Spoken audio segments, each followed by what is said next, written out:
6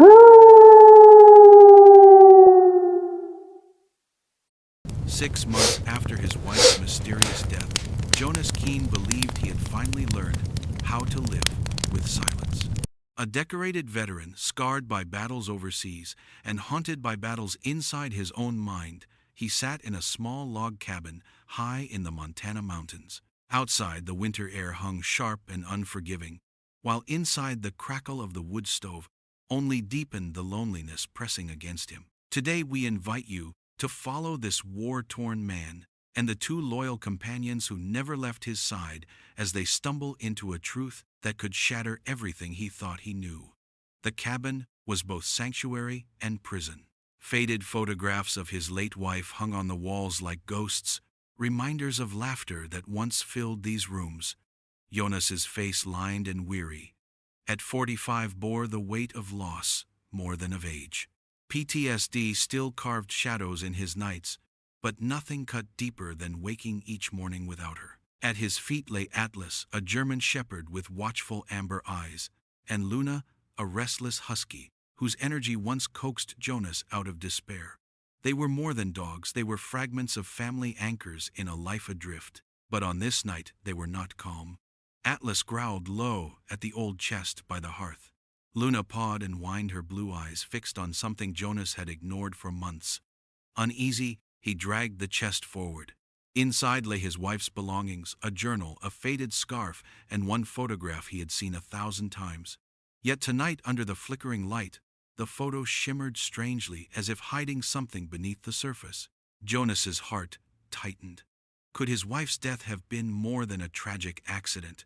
Atlas and Luna pressed closer, as if urging him on. What secret were they leading him toward, and what danger waited once he uncovered it? I held that photograph in my hands longer than I should have. At first it looked like the same familiar picture I had stared at every night since the funeral. Her on that mountain ridge, arms open wide as though the wind itself belonged to her. But under the flickering glow of the wood stove, something about it changed. A shimmer, faint as smoke, crept across the glossy surface. I tilted it again, my pulse rising. It wasn't a trick of the fire. It was deliberate, hidden. Atlas pressed his nose against my knee, growling low as if to confirm what I already felt in my bones. This wasn't just grief. This wasn't just memory. This was a sign. Luna circled the chest, her paws scratching the floorboards, restless, insistent. They knew. Somehow, they always knew. I wanted to shove the photo back into the box, to drown it under the scarf that still smelled faintly of her perfume, to bury it with the rest of the ghosts I'd tried so hard to silence. But my hands wouldn't obey. I turned it over, and there, written in a faint, almost invisible ink, numbers began to reveal themselves, coordinates, long strings of digits that sliced through the haze of my morning like a blade. The silence in the cabin changed. It wasn't empty anymore.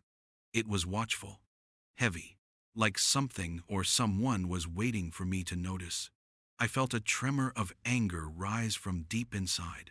For months I had accepted the official story, the polite condolences, the closed casket. I had told myself it was an accident because the alternative was unbearable. But now that lie cracked open. My wife hadn't just died, she had left me a message.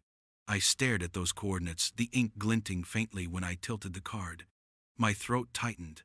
It felt like she was speaking from beyond the grave, telling me to get off my knees and listen. Atlas nudged my hand again.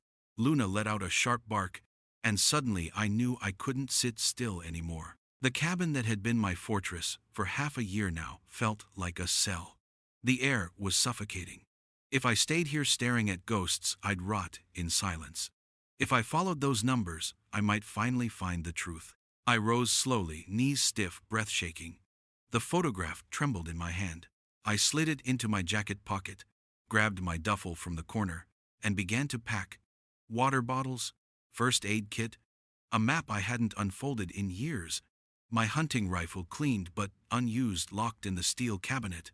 I hesitated as I held the gun, the weight of it reminding me of the soldier I used to be, the man I'd buried with the war. I thought I had sworn off that version of myself. But the look in Atlas's amber eyes and the restless pacing of Luna told me I couldn't go unarmed. Not this time. The dogs watched in silence as I zipped the bag, their tails low, their bodies alert. They understood better than words ever could we were leaving. When I pushed open the cabin door, the night air slammed against my face, cold, sharp, bracing. The forest stretched out before us, endless shadows swaying under the pale light of the moon. I had walked these trails countless times in search of peace. But tonight, they felt different. They felt like a threshold. The engine of my old truck coughed awake, the sound shattering the stillness. I loaded the duffel behind the seat, Atlas leaping into the passenger side with a heavy thud. Luna sliding in gracefully beside him. Their eyes glowed in the dark, two silent sentinels. I gripped the wheel tighter than necessary, my knuckles pale. I glanced at the coordinates again, etched into my mind now like a brand. North. Deep into the mountains. Toward a place I'd never been, yet somehow she wanted me to find. The road unfurled under my tires as we descended from the cabin, gravel crunching pine trees, leaning in like witnesses. Every mile felt heavier, not lighter. Memories assaulted me, her smile, her voice, her last words before leaving for that research trip. She had looked tired, but determined. She had kissed me gently and promised she'd be back by Sunday. She never came home. The officials said it was a storm, a misstep, a fall. But storms leave clouds, winds, broken branches. Her body had been found broken, but the sky had been clear that day. Deep down, I had always known something didn't fit. Now I couldn't ignore it. I kept one eye on the road, the other on the rearview mirror. Every set of headlights that appeared behind me made my stomach tighten. My training whispered that once you uncover a secret, you're never the only one who knows. If she had left these coordinates for me, someone else might have been watching, waiting. Atlas growled, once low and steady, as a black pickup lingered behind us on the main road. My hand tightened on the steering wheel. Luna whined, ears pinned back, restless energy vibrating through her fur. The truck slowed when I slowed, accelerated when I did. It wasn't a coincidence. Adrenaline surged through me, an old, unwelcome friend. I turned sharply onto a narrow county road, gravel spraying my truck, rattling. The black pickup followed. My chest pounded the world, narrowing to instincts, escape routes, angles of pursuit. I cut left onto a dirt trail known only to locals, branches slashing the windshield, mud spattering the doors. The black truck stayed with me, relentless, a shadow in my mirror. I pushed harder, praying the old engine still had some fight left. The trail twisted through the trees, sharp bends I had memorized years ago. Finally, I swung onto a forgotten logging path, half swallowed by weeds. I knew it would spit me out near the highway if I made it through. When I burst out onto the asphalt, minutes later, lungs burning, the mirror was empty. The black truck was gone. I slowed only after another 10 miles, pulling off at a scenic overlook to breathe. The mountains stretched before me, silent, eternal, indifferent to my fear. I killed the engine, the ticking of the cooling metal loud in the stillness. Atlas sat upright, gaze fixed on me, steady, commanding. Luna pressed her muzzle into my hand, seeking reassurance, or maybe giving it. I pulled the photograph from my pocket again, turning it in the light. The coordinates still glimmered faintly. I knew now they weren't just numbers. They were a summons. And someone didn't want me to answer it. The thought made my stomach twist, but at the same time something inside me stirred. For months I had been paralyzed by grief, consumed by nightmares, unable to move. But now, the fog was thinning. I felt the soldier inside me waking up one step at a time. I traced the numbers with my thumb, committing them to memory. Somewhere in those mountains lay the truth. Maybe danger, maybe both. But I knew this, whatever waited there was bigger than me, bigger than my loss. This wasn't just a tragedy. It was a secret war, one I had been dragged into without consent. Atlas gave a soft bark, as if impatient. Luna pawed at the glove compartment tail, flicking ready for the road. They were urging me forward, pushing me past the edge of hesitation. I climbed back into the driver's seat, started the truck again, and whispered more to myself than to them. All right, let's go find out what she wanted us to see. The road stretched ahead like a challenge. And with each turn of the wheels, the weight of grief gave way to something sharper, harder, alive: suspicion, resolve, purpose. This wasn't just about mourning her anymore. This was about finishing what she had started. And I knew deep in my bones that I wouldn't be doing it alone. Atlas and Luna were with me, and together we were heading straight into the storm of truth. The coordinates burned in my mind as the miles dissolved beneath my tires. The road narrowed the deeper I drove into the mountains, until it became little more than a gravel vein winding through the endless pine. The morning sun painted the sky in bruised shades of purple and orange, but its beauty only made my stomach twist harder. Beauty had lied to me before. A clear sky on the day of her death, when they said a storm had taken her. Now I knew better. Atlas and Luna shifted in the seat beside me, their bodies taut with the kind of awareness only animals can carry. They weren't just dogs. They were barometers of danger. Every low growl from Atlas, every restless whine from Luna, confirmed what my gut already screamed. I wasn't heading toward peace. I was heading into something calculated, something she had meant for me to find, and something someone else wanted buried. The GPS on my phone matched the numbers on the photograph. The dot on the map marked a side road barely visible through the trees. I slowed, tires crunching over an unmarked turnoff swallowed by brush. Branches scraped the paint of the truck as if warning me back. I ignored them. Whatever waited down this road had already started unraveling the life I thought I knew. The trail ended in a clearing, ringed by towering pines. At its heart stood a cluster of rustic cabins, smoke curling lazily from a stone chimney. From a distance, it looked almost peaceful, the kind of place you'd pay money to retreat to when the world became too loud. But I'd spent too many years studying perimeters and defenses to be fooled. My eyes picked out the fence, topped with barbed wire, the deliberate placement of windows, the slow movement of figures patrolling the line. This wasn't a retreat. It was a fortress. I cut the engine.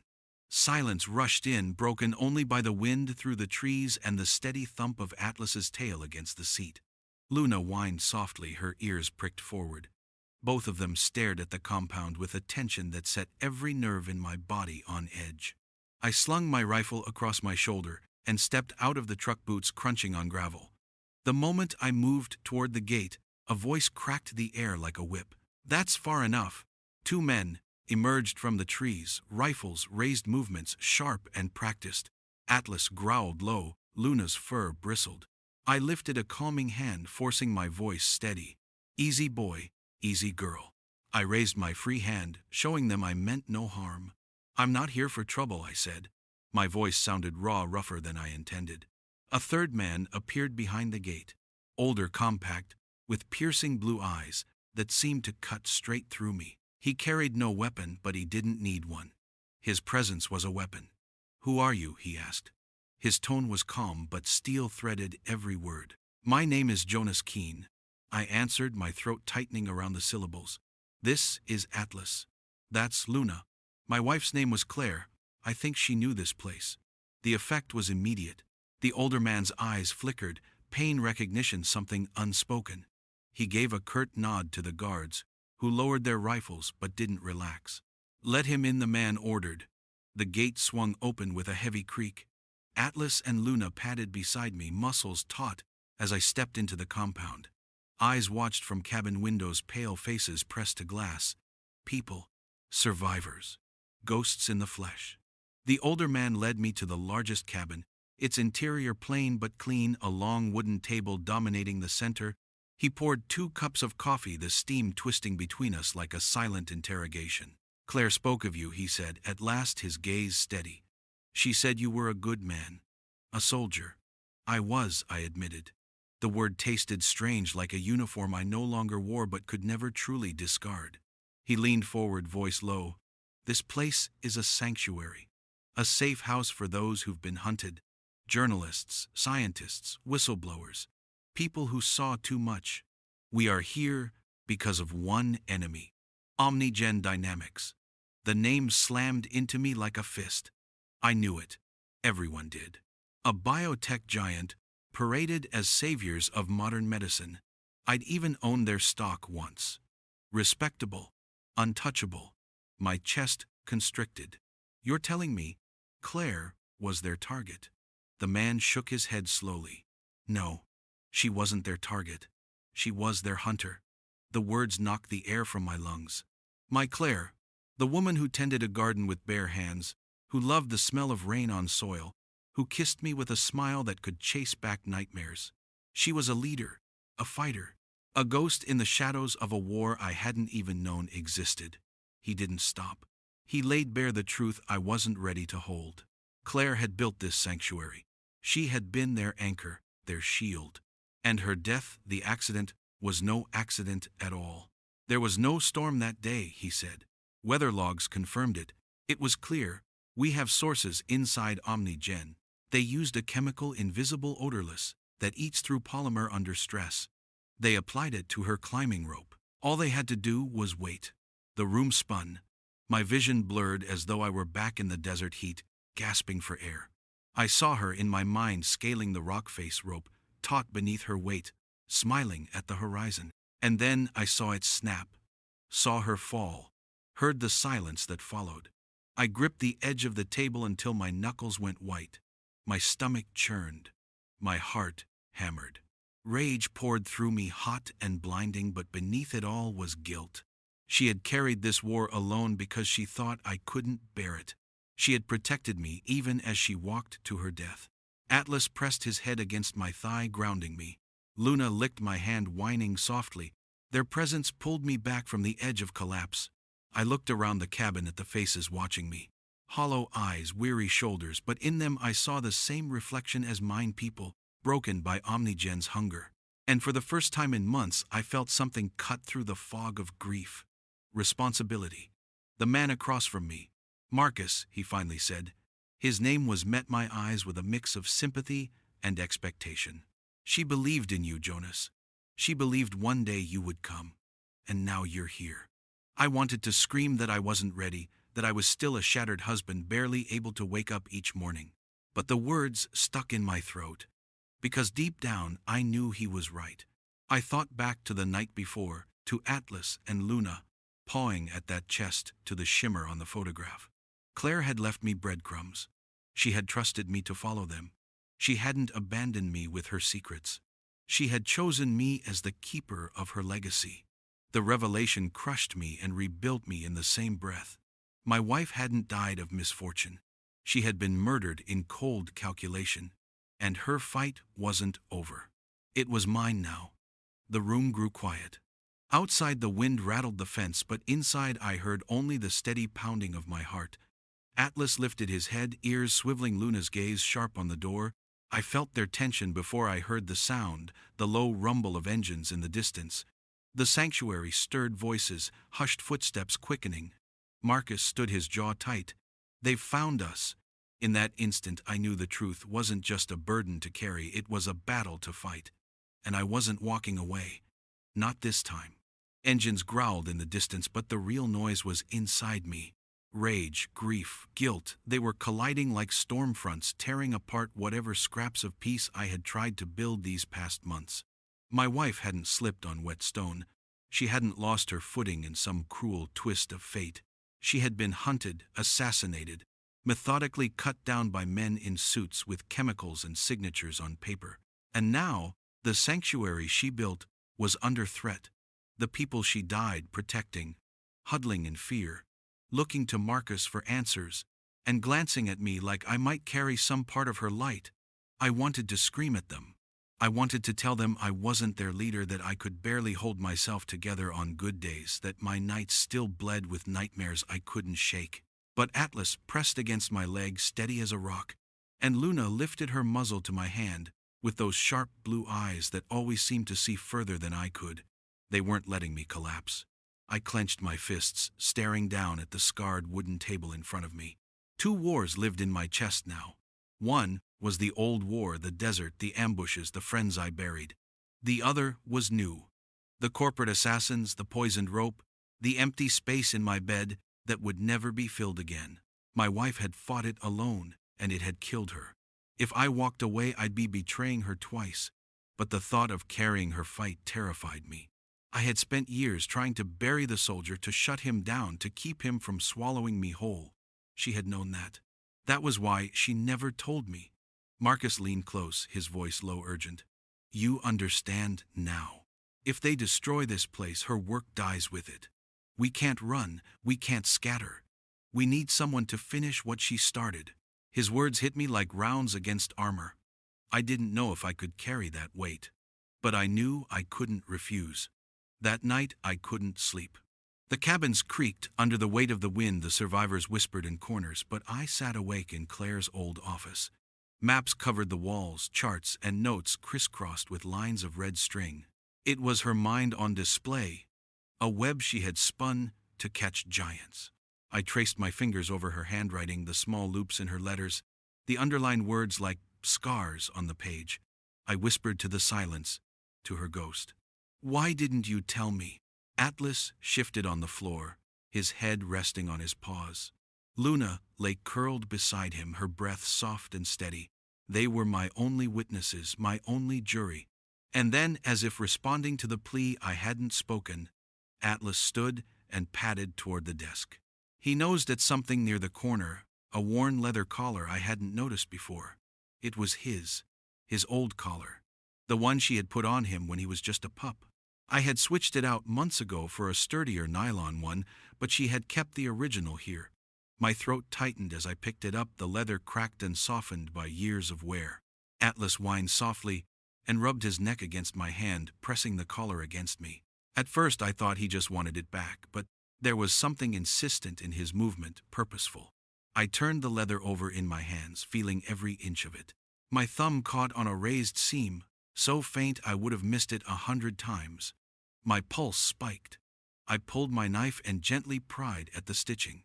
The leather parted, revealing a slit so precise it couldn't be accidental. My breath caught as something small and black slid into my palm, a micro SD card no bigger than a fingernail. For a long moment I just stared. My wife had hidden something in the one place no one would ever suspect, on the dog she trusted most. Atlas whined again, licking my hand as if urging me forward. I fumbled for the laptop on her desk, slipped the card into an adapter and slid it into the port. The screen lit up with a single video file. My hands shook as I double-clicked, and there she was, Claire, sitting at the same desk I now occupied. Her face was tired, the strain etched into her eyes, but she was still the woman I loved, the one whose smile had kept me alive when nothing else could. Jonas, she began, her voice soft but steady. My heart nearly stopped. If you're watching this, it means I didn't make it back, and it means I've failed. I gripped the edge of the desk, teeth grinding. I'm sorry, she continued, her voice cracking for the briefest second. I'm sorry for the secrets, for carrying this alone. I did it to protect you, because I couldn't stand to see you fight another war. But I also knew that if anyone could finish this, it would be you, and our boy Atlas. Her lips curved into a faint smile. And Luna too, if she's still around. Luna tilted her head at the sound of her name, ears pricked toward the screen. My chest caved in. Claire's face hardened. The Croft Protocol, that's the key. Omnigen's kill orders signed by Julian Croft himself. It's encrypted. The password is something no one else could ever know, something that belongs only to you, your service number. You'll remember it, I know you will. It's burned into you. The screen went black. I sat frozen, the echo of her voice vibrating in my bones. She hadn't abandoned me. She had trusted me. She had placed the final key in my hands, hidden in the collar of a dog she knew would never betray me. Grief tore through me, sharp and raw. I had begged for one more moment with her, and she had given it, even from beyond the grave. But alongside the grief came something else, resolve. For months I had been a man drowning. Now I was a man standing, weapon in hand, coordinates in my pocket, my wife's last request burning in my chest. I entered my service number, the digits flowing from my fingers like muscle memory. For a moment, nothing happened. Then, the padlock icon vanished. Files poured across the screen, emails, directives, signed orders that made my blood run cold. The Croft Protocol. Julian Croft himself had authorized the surveillance, the sabotage, the kill. Every word was a dagger, every digital signature a bullet. They had murdered her with the casual efficiency of men who believed they were gods. My stomach twisted, but my hands were steady. I turned to Marcus, who had slipped quietly into the doorway while I watched the video. His eyes flickered between the open files and my face. He didn't need to say a word. He saw it. He saw the soldier rising again. "I'm in," I said. My voice no longer trembled. "Whatever she started, I'll finish." Atlas thumped his tail against the floor. Luna barked once, sharp and eager, as if echoing the vow. In that moment, I understood the truth. My grief hadn't been chains holding me down. It was fire fuel for the war she had left in my hands. No more silence. No more waiting. I was done being the broken man hiding in a cabin. I was Claire's husband. I was a soldier. And now I was the weapon she had left behind. The plan came together in the small hours, built from scraps of Claire's notes and the kind of cold logic I'd learned in boots and sand. We called it Ghost Protocol because ghosts were all we had on our side, and because Claire had taught us to move like one, invisible until the moment you strike. Lena worked the network. She'd already built the encrypted package, compressed the Croft protocol into pieces, and wrapped it in layers of deadman logic. Marcus and Dr. Thorne handled logistics, perimeter, fallback routes out. I took the part that felt like me, bait and battlefield. We had 3 objectives.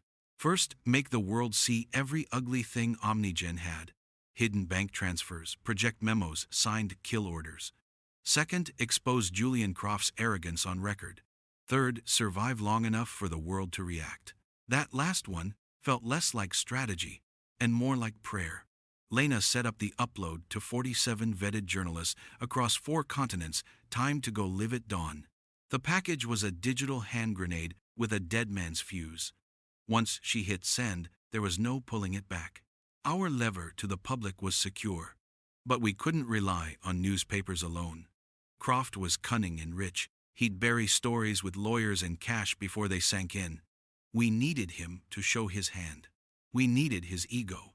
So we fabricated a thread just crooked enough to bait a predator.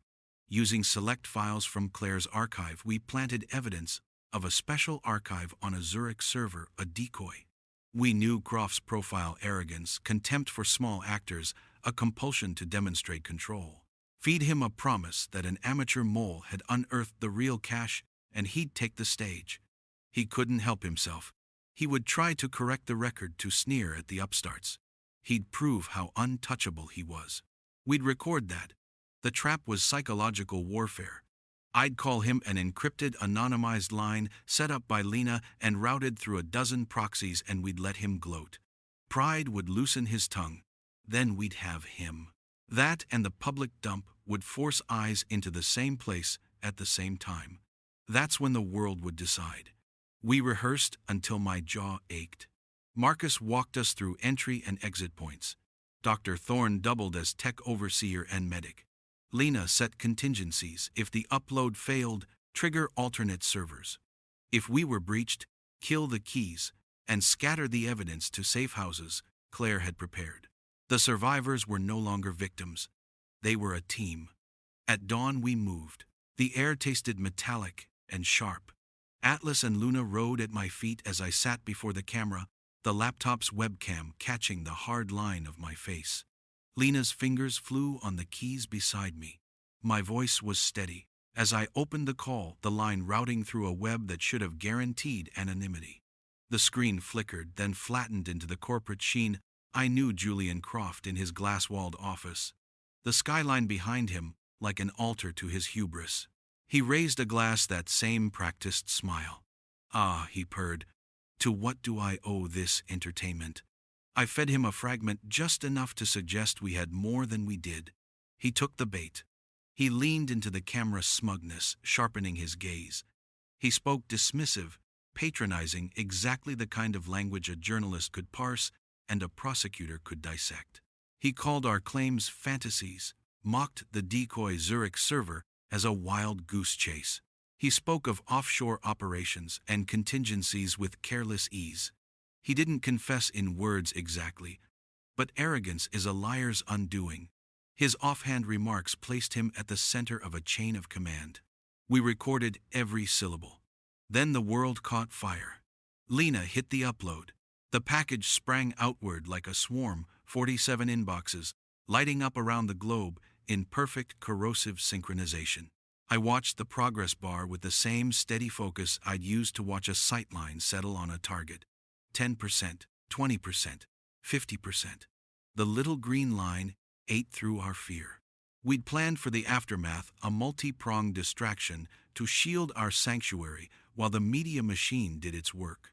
We put out signals that would route Omnigen resources one way, while a surgical leak of a forged lead pulled their focus elsewhere.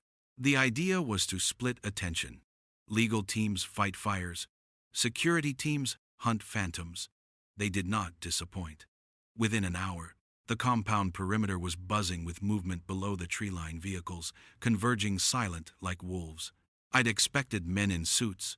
What hit the fence were professionals who didn't mind making noise to intimidate. They came for the data and for the people who had the courage to keep it. The first wave surged across the clearing, under a hail of flashbangs and the staccato of suppressed rifles. We had choke points. We had concealed firing lanes. We had traps, slow-release nails in select approaches, tripwires linked to smoke charges that turned the night into a whiteout.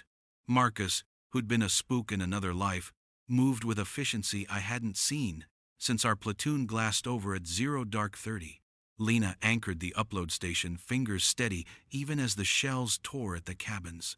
Dr. Thorne ran triage, like a man who'd seen too much and accepted that hands cannot save everyone. Atlas was a presence at my side, massive and composed. Luna darted like lightning, slipping between legs, pulling sleeves, tripping a man with a well-timed lunge that sent him shoulder first into a wire. They knew the rhythm of battle, the smell of adrenaline. At one point, a mercenary cleared the porch with a grenade. Atlas shoved me off the line and took the blast to his flank. He shook hurt and wrong-footed, but he kept standing. The sight of him bleeding made something in me snap clean. We returned fire. I found my breath in the recoil, my focus narrowing like tunnel vision. For every man they sent, we had an answer, an ambush, a covered withdrawal, a smokescreen that masked a vulnerable flank. The sanctity of the sanctuary meant nothing to them. Their goal was a scorched earth, take the evidence, make the survivors vanish. We refused. At one point, while Marcus held a defensive angle at the main door, a black SUV smashed the gate. Men in tactical gear spilled out, moving with merciless coordination. I sighted down my rifle and fired, and the world narrowed to contact and response. Lena, through the chaos, never stopped watching those progress bars. Her voice over the radio was a tether. Upload is holding. Dead man switch armed.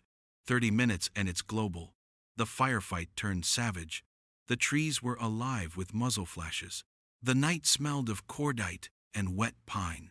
Luna vanished into the dark, only to reappear, dragging a satchel, our alternate comms, back into the cabin.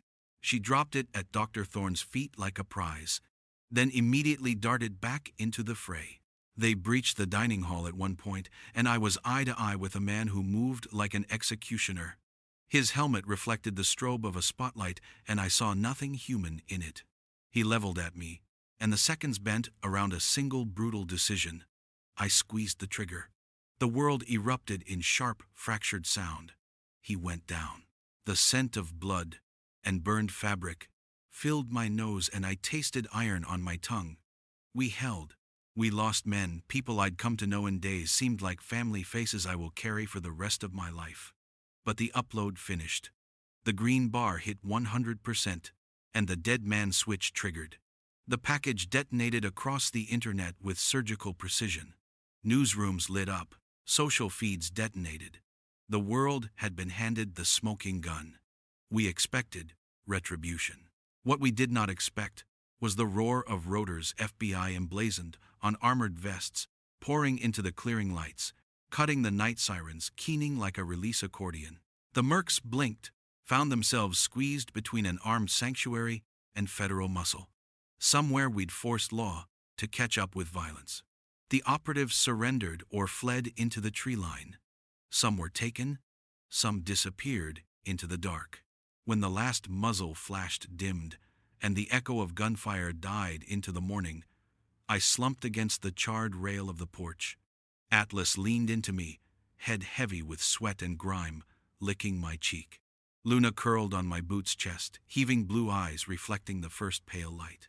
We were battered and bleeding in small ways, but the sanctuary still stood. The cameras of countless journalists had already begun to roll. Julian Croft's empire would not fall in a day. Lawyers would move, boards would spin, but the first domino had been tipped and the world had seen the face of the monster. I thought of Claire and the way she'd hidden a key in a dog's collar, the way she'd trusted me to answer. We'd answered. The cost was high. The victory for now was messy and fragile, but it was real. As dawn broke, we watched the newsfeed scroll with the terrible, beautiful proof of what we'd done. Atlas rested his head on my knee, every breath a steadying weight. Luna nosed at my hand insistently, as if asking me to stand. There would be more fights. There would be more sacrifice. But in that moment, with smoke curling and helicopters cutting the sky, the secret Claire had buried in a photograph had become a reckoning. The truth had leapt from paper to battlefield, and we two dogs and the soldier they kept had lit the fuse. When the dust finally settled and the rotors receded, the compound smelled less like gunpowder and more like something I hadn't smelled in a long time. Possibility. The wreckage of the night lay around us, charred wood, broken glass, the scorched imprint of a tire.